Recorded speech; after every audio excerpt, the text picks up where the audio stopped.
Admiral Vexdal's clawed hand moved across the control panel as he studied the blue-green planet spinning slowly on his holographic display. The Zephyrian Empire had conquered 47 star systems in the past century, and this one looked like it would be the easiest yet. His yellow eyes scanned the intelligence reports that his scouts had gathered over several months of careful observation. The species called themselves humans, and they lived on the third planet from their star.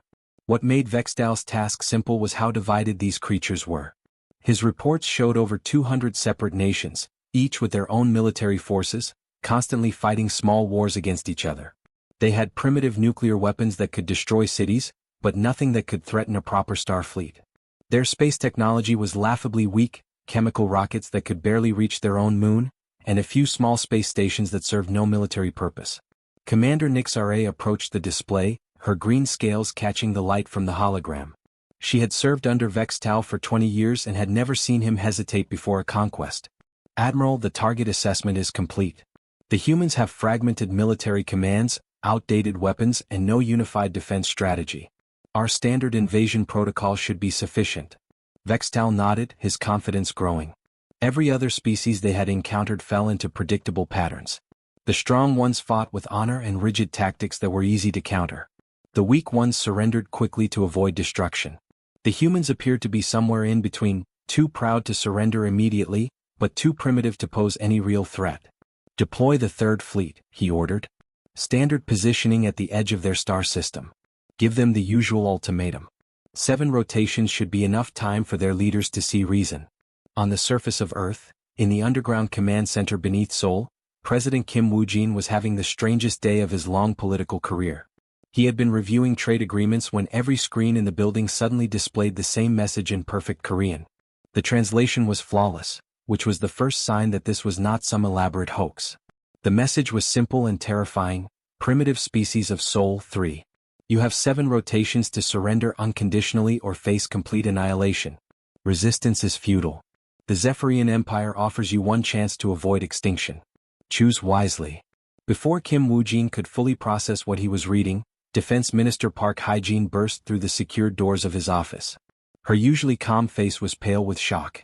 Mr. President, we have a situation that requires immediate attention. I can see that, Kim Woo-jin replied, pointing at his screen. This message appeared everywhere at once. Every government building, every military base, every television station. How is that possible? Park Hae-jin placed a tablet on his desk showing satellite images. Sir, there are objects in our outer solar system that were not there yesterday. Our deep space monitoring stations detected them appearing seemingly out of nowhere. The objects are massive, each one larger than our biggest aircraft carriers. Kim Woo-jin felt his mouth go dry. In all his years of politics, he had dealt with economic crises, natural disasters, and regional conflicts. But nothing had prepared him for this moment. Are you telling me we are being invaded by aliens? That appears to be the situation, sir. And there's something else. Park Hae-jin's voice dropped to almost a whisper. Similar messages appeared in every major capital around the world. Washington, Moscow, Beijing, London, Tokyo, everywhere. The aliens contacted every government simultaneously. Across the planet, similar scenes were playing out in countless government buildings and military installations. In a secure facility beneath the Rocky Mountains, American generals stared at identical messages. In Moscow, Russian officials gathered in emergency sessions. In Beijing, Chinese military leaders activated long-dormant communication protocols. But something else was happening too. In hidden bunkers that most governments did not know existed, in classified facilities buried deep underground, and in secret installations on remote islands, phones began ringing with an automated message that had not been heard for decades. Major Song Ki-tae answered his secure phone in the underground facility beneath Jeju Island. The voice was synthetic but unmistakable. Protocol 7 is now active. All units report to stations immediately. This is not a drill. Song Ki-tae had been waiting for this call his entire military career, though he had hoped it would never come. Protocol 7 had been established by a secret international agreement signed 50 years ago. It was humanity's ultimate contingency plan, a response to the one threat that could unite every nation on Earth. Similar calls went out across the globe. In facilities hidden beneath the Australian outback, American officers received the same message. In secret bases buried under the Swiss Alps, Russian and Chinese personnel activated systems that had been dormant for decades. On remote Pacific islands, Japanese and Korean technicians began powering up equipment that officially did not exist. Lieutenant Park Min-seo had been monitoring deep space communications for 5 years without detecting anything unusual. Now her screens showed energy signatures unlike anything in her training manuals. She picked up her secure phone and dialed the number she had memorized but never used. "This is Deep Space Monitoring Station 7, she reported. "We have confirmed alien vessels at the edge of our solar system. Count is approximately 30 large ships, classification unknown. They are maintaining position beyond Neptune's orbit." As the hours passed, something unprecedented began happening across Earth. Military communications networks that had been separate for decades suddenly began connecting to each other. Classified defense satellites started sharing data across national boundaries. Hidden weapons systems came online for the first time since they were built. Admiral Vextal would have been concerned if he had understood what was happening on the planet below. But his scanners only showed the same fragmented human governments, the same primitive technology, and the same chaotic military organization that had made this species look like easy prey. He had no way of knowing that humanity's greatest weakness was about to become their greatest strength. Within 6 hours of the alien ultimatum, something happened on Earth that had never occurred in recorded human history. Wars that had been raging for decades simply stopped. Soldiers who had been shooting at each other that morning were now sharing communication frequencies and tactical information. In the demilitarized zone between North and South Korea, General Park Sung-min received a direct call from his counterpart across the border. For 30 years, these two men had prepared to fight each other. Now, General Kim Dae-ho's voice came through clearly on the secure line. "General Park, I am transmitting our Northern Defense Grid access codes to you now," Kim Dae-ho said without any formal greeting. "Our radar installations will coordinate with yours to track the alien vessels." Park Sung-min looked at his communication officer in amazement. "General Kim, are you certain about this? These codes have been classified for decades." "The aliens do not care about our border disputes," came the reply. "If we do not work together, there will be no borders left to dispute." Similar conversations were happening around the world. In Kashmir, Indian and Pakistani forces ceased their artillery exchange and began sharing intelligence about the alien ships. Israeli and Palestinian commanders found themselves coordinating air defense systems that had been pointed at each other just hours earlier. American and Russian nuclear submarines surfaced in international waters to establish joint communication networks. Commander Nix R.A. stared at her sensor displays in growing confusion. The readings made no sense according to everything she knew about primitive species. "Admiral, something strange is happening on the planet's surface. Our communication intercepts show a massive change in their military organization." Admiral Vextal moved to examine the data himself. His experience conquering dozens of worlds told him that divided species needed months or years to form alliances, even when facing extinction. "Explain what you are seeing, Commander." "Yesterday we identified 312 separate military command structures. Each nation had its own communication codes, its own tactical networks and its own defense systems. Today, all of those separate networks have somehow merged into a single command structure. It is as if they had been planning this coordination for decades." Vextal's yellow eyes narrowed. "That is impossible. Our intelligence reports showed constant warfare between these human factions. Species at war with each other cannot coordinate this quickly." But the evidence was undeniable. Across Earth, classified defense systems that most people did not even know existed were coming online and connecting to networks that spanned the globe. In a bunker deep beneath the Swiss mountains, Colonel Yoon Jae-sung was coordinating with military officers from 12 different countries. "The European defense grid is fully operational," he reported to the Global Command Center that had been established in an undisclosed location. "All satellite weapons platforms are responding to unified command protocols." Major Kim So-ra, speaking from a facility hidden beneath the Australian desert, confirmed similar reports from the Pacific region. "Asian defense networks are online. Our space-based assets are now integrated with the global system." What the Zephyrians could not understand was that humanity had been preparing for this moment for 60 years. After the first human satellites detected unusual signals from deep space in the 1960s, a secret international project had been established. Scientists and military leaders from every major nation had worked together to build a planetary defense system, hidden from their own populations and disguised as civilian space infrastructure.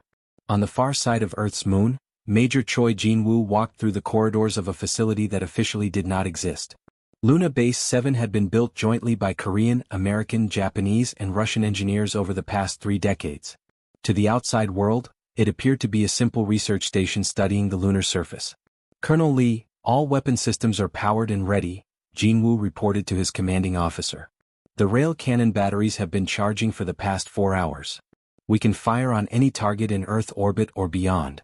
Colonel Lee Minho nodded as he reviewed the tactical displays. Excellent. How are our communications with the other lunar installations? Crystal clear, sir. Luna Base 3 reports their missile systems are operational. Luna Base 12 confirms their defensive shields are at full power. The Americans, Russians, and Chinese bases are all responding on the unified command frequency.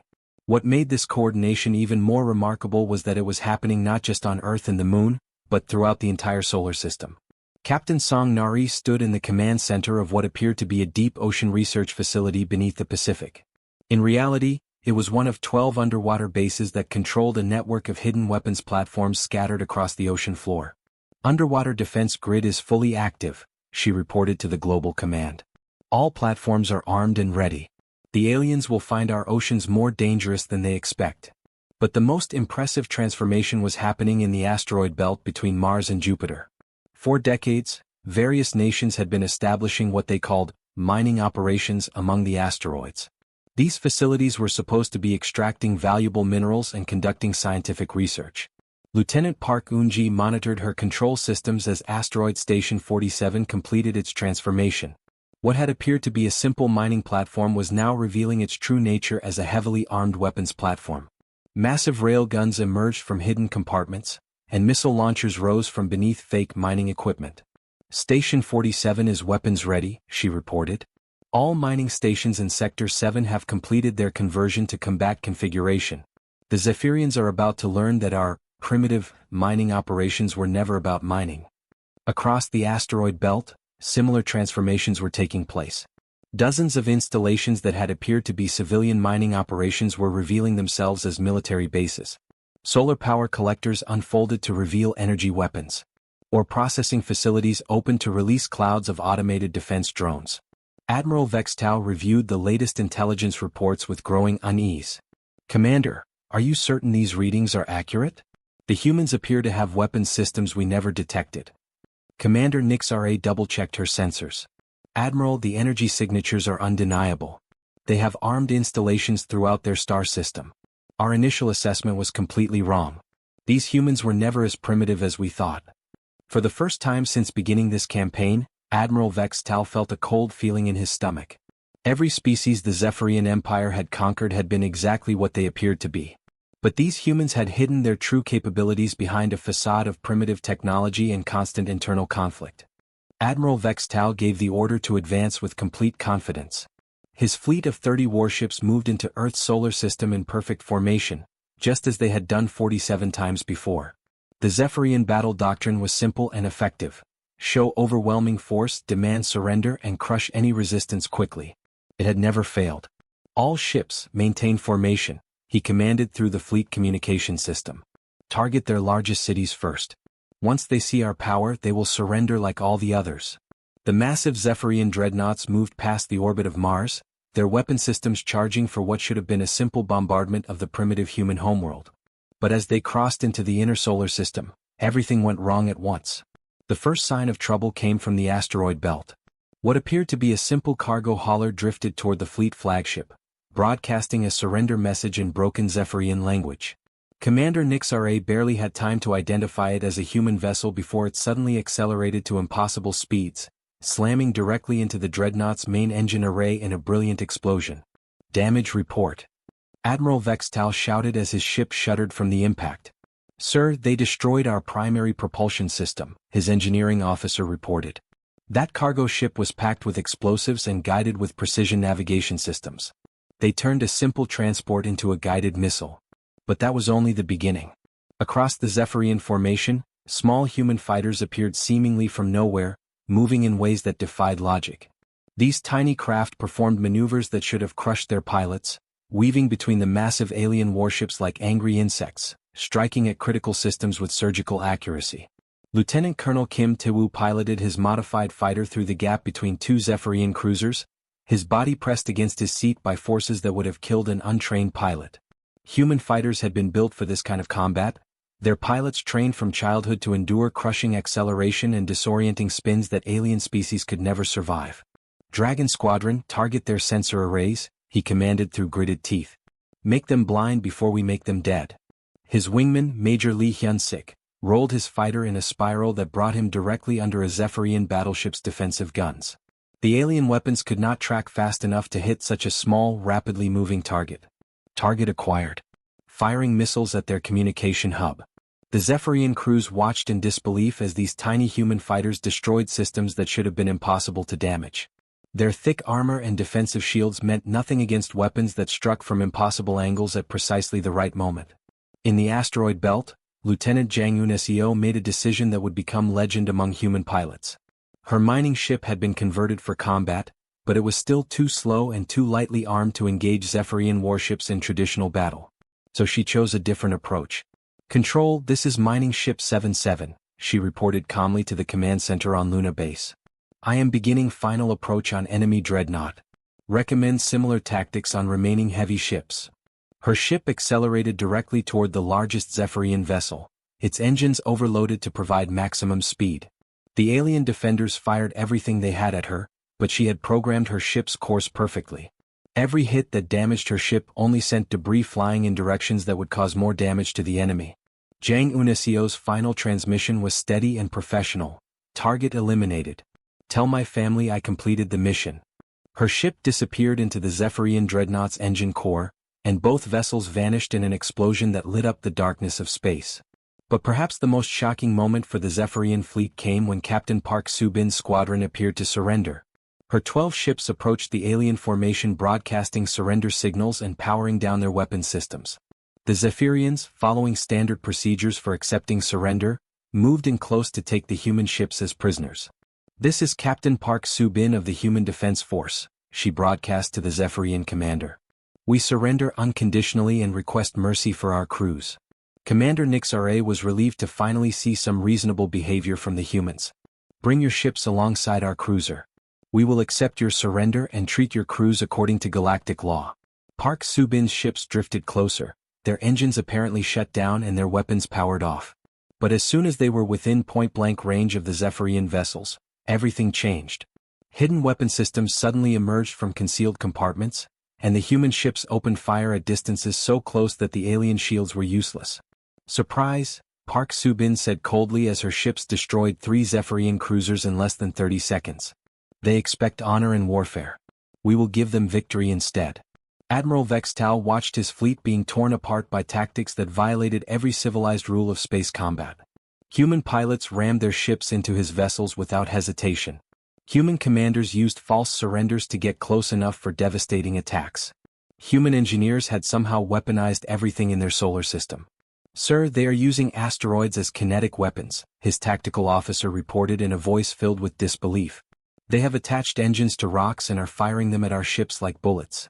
And their communication satellites are guiding the attacks," added another officer. "Every piece of space debris in this system has become a weapon aimed at us." Commander Nix-Ra stared at her tactical display as another Zephyrian battleship disappeared under a swarm of tiny human fighters. "Admiral, we need to retreat. This is not conquest, this is extermination. They fight like they have nothing to lose." But Admiral Vextal was beginning to understand something that chilled him to his core. The humans were not fighting like desperate defenders. They were fighting with the cold efficiency of a species that had perfected the art of war through thousands of years of practice. Every tactic they used, every weapon they deployed, every maneuver they performed, it all showed the skill of warriors who had been preparing for this battle their entire lives. "Send the retreat signal," he ordered quietly. "We have made a terrible mistake." The remnants of the Zephyrian fleet limped away from Earth's solar system, their once mighty warships now twisted metal drifting through space. Admiral Vextal sat in his damaged command chair, staring at the tactical display that showed the destruction of 23 of his 30 ships. In 3 centuries of conquest, the Zephyrian Empire had never lost more than 2 vessels in any single battle. "Get me a full analysis," he ordered Chief Analyst Mordeth, who had been frantically reviewing combat data for the past 6 hours. "I need to understand what happened down there." Commander Nix-Ra, her scaled arm in a medical brace, approached the Admiral's station. Sir, our initial assessment was completely wrong. These humans were never primitive. They were hiding their true capabilities behind a mask of internal conflict. Mordetha's preliminary report was already causing shock waves through the Zephyrian command structure. Admiral, I have reviewed our intelligence files on 47 previous conquests. Every other species we encountered showed predictable patterns. Strong species fought with honor codes and rigid tactics. Weak species surrendered quickly. The humans did neither. Admiral Vextal studied the combat recordings, watching human fighters perform maneuvers that should have been impossible.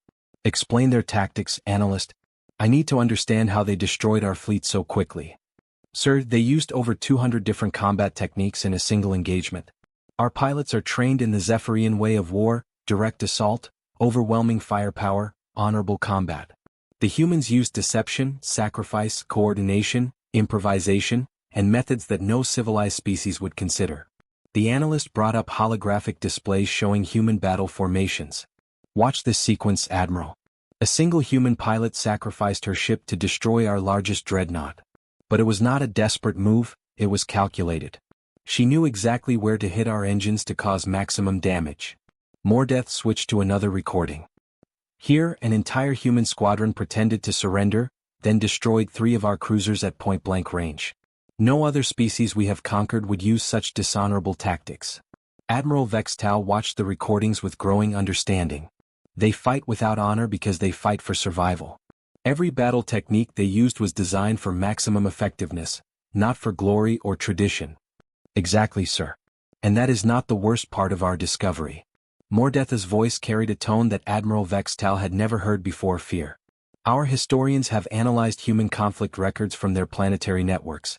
These creatures have been at war continuously for over 5,000 years. The command center fell silent as the implications became clear. Commander Nixare spoke first. Continuous warfare for 5 millennia? That would mean. It means every human conflict was a training exercise, Mordeth confirmed. Every war taught them new ways to fight. Every battle tested new weapons and tactics. They were not fighting each other, they were preparing for us. Admiral Vextal felt a cold understanding wash over him. The Zephyrian Empire had spent centuries perfecting one method of conquest: overwhelming force applied with traditional tactics. But the humans had spent millennia perfecting hundreds of different ways to win any kind of battle. Sir, there is more, Mordeth continued. Their weapons technology appears primitive because they designed it to look that way. Those chemical rockets can be turned into guided missiles. Those mining operations were actually weapon manufacturing facilities. Even their communication satellites were part of a targeting system. The analyst brought up images of human cities and infrastructure. Every piece of their civilization has a military purpose. Their roads can move troops quickly. Their factories can produce weapons. Their schools train pilots and engineers. Their entire society is organized for warfare. Back on Earth, the reality was both simpler and more complex than the Zephyrians understood. In the underground command center beneath Seoul, General Kim Tae-hyun was reviewing casualty reports with Defense Minister Park Hae-jin. The numbers were sobering but not unexpected. We lost 47 ships and over 2,000 personnel, General Kim reported. The Zephyrians destroyed 3 of our lunar bases and damaged several asteroid installations. But we accomplished our primary objective. Defense Minister Park Hae-jin nodded grimly. The enemy has been repelled, and we demonstrated our defensive capabilities to any other potential invaders. What is the status of our hidden installations? 90% of our covert defense network remains intact and undiscovered. The Zephyrians never found our main production facilities or our command centers. If they had stayed to fight longer, we could have brought much heavier weapons into the battle. Colonel Yoon Ji-hai from Strategic Command entered the briefing room with urgent intelligence reports. General, our deep space monitoring stations are intercepting Zephyrian communications. They are broadcasting warnings to other civilizations throughout the galaxy. What kind of warnings? Asked Defense Minister Park. The message is simple and direct. Do not engage the Sol system. The species there is extremely dangerous. They fight without honor and show no mercy to enemies. Avoid contact at all costs. General Kim smiled for the first time since the battle ended. So our reputation is spreading. Good. The best way to avoid future wars is to make potential enemies afraid to start them. Colonel Yoon continued her report. There is more, sir. Our signals intelligence suggests that at least 6 other galactic powers have cancelled planned expansion operations after learning about our battle with the Zephyrians. The galaxy is taking notice. Defense Minister Park stood and walked to the tactical display showing Earth's position in the galaxy. For centuries, humans dreamed of making contact with alien civilizations. We always hoped they would be peaceful and wise. Instead, the first ones we met were conquerors who saw us as easy prey. But they learned something important, General Kim added. Humans may look weak when we fight among ourselves, but when we face an outside threat, we become something entirely different. We become unified, focused, and absolutely ruthless. Colonel Yoon checked her communication device as new intelligence arrived. Sir, the Zephyrian fleet has completely withdrawn from our region of space. Their retreat path suggests they are returning to their home territory as quickly as possible. The 3 military leaders stood in silence for a moment, contemplating what had just happened. Humanity had passed its first test as a spacefaring civilization, but the cost had been significant, and the implications were enormous. The galaxy now knows we exist, Defense Minister Park said quietly. And they know we are not to be underestimated. 6 months after the battle that shattered the Zephyrian Empire, the galaxy looked completely different. News of humanity's victory had spread through every star system, carried by traders, refugees, and even former Zephyrian soldiers who could not believe what they had witnessed.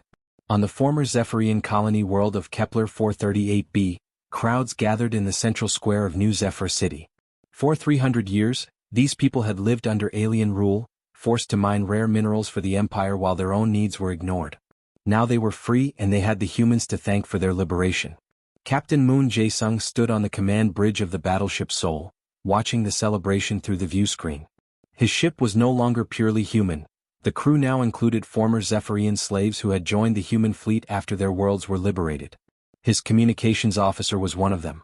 Captain, Lieutenant Shin Airi reported, her blue-scaled hands working efficiently at the communication console, we are receiving surrender broadcasts from the remaining Zephyrian forces in this sector. They are requesting safe passage back to their home territory. Moon Jae-sung nodded. Grant their request but escort them to the border. Make sure they understand they are not welcome back. The transformation had begun immediately after the Zephyrian retreat from Earth. As word spread that the mighty empire had been defeated by a previously unknown species, rebellions broke out on dozens of conquered worlds.